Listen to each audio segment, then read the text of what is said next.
Removal of Chief Election Commissioner. Recently, Chief Election Commissioner ரிமூவலுக்காக 193 MPs வந்து notice வந்து sign பண்ணிருக்காங்க. சீஃப் எலெக்ஷன் கமிஷனரை ரிமூவல் பண்றதுக்கான ப்ரொசீஜர் கொடுத்திருக்க ஆக்ட் என்னன்னு பார்த்தோம் அப்படின்னா chief election commissioner and other election commissioners appointment condition of service and term of office act 2023. Article 324 subclass 5 of the Indian Constitution. Chief Election Commissioner removal பண்றதுக்கான ப்ரொசீஜர்ங்கிறது எப்படி supreme court ஜட்ஜை removal பண்றதுக்கு follow பண்ணுவாங்களோ same அதே procedure தான் chief election கமிஷனருக்கும் follow பண்றாங்க.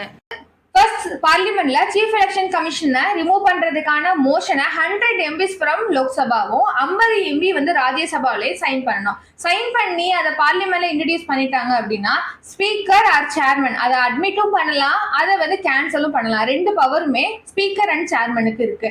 Once motion வந்து பார்லிமெண்ட்டுக்குள்ள admit பண்ணிட்டாங்க அப்படின்னா கமிட்டியை செட்டப் பண்ணுவாங்க. அந்த கமிட்டியில யார் யாரெல்லாம் மெம்பரா இருப்பாங்கன்னா first one supreme court judge, second one chief justice of high court, third one distinct jurist. உங்க 3 பேரும் உள்ள குழுவை அமைப்பாங்க. இந்த குழு வந்து இன்வெஸ்டிகேட் பண்ணிட்டு புகார் வந்து உண்மையா இல்லையா அப்படிங்கறத விசாரிச்சு ஸ்பீக்கர் ஆர் சேர்மன்ட்ட சப்மிட் பண்ணுவாங்க. சப்மிட் பண்ணதுக்கு அப்புறமா ஓட்டிங் வந்து நடக்கும். இந்த ஓட்டிங்ல என்ன மெஜாரிட்டி அப்படின்னு கேட்டோம்னா special majority of total membership and 2/3 majority of present and voting. Special majority pass பண்ணி அதுல பிரசிடென்ட் ஓகேன்னு சொல்லி சைன் பண்ணிட்டாரு அப்படின்னா இந்த ஆர்டர் வந்து இம்ப்ளிமெண்ட்டுக்கு வந்துடும். அதர் எலெக்ஷன் கமிஷனரை ரிமூவல் பண்றதுக்கான ப்ராசஸ் இதே ப்ராசஸ் தான் ஃபாலோ பண்ணுவாங்களா அப்படின்னு கேட்டோம்னா கிடையாது.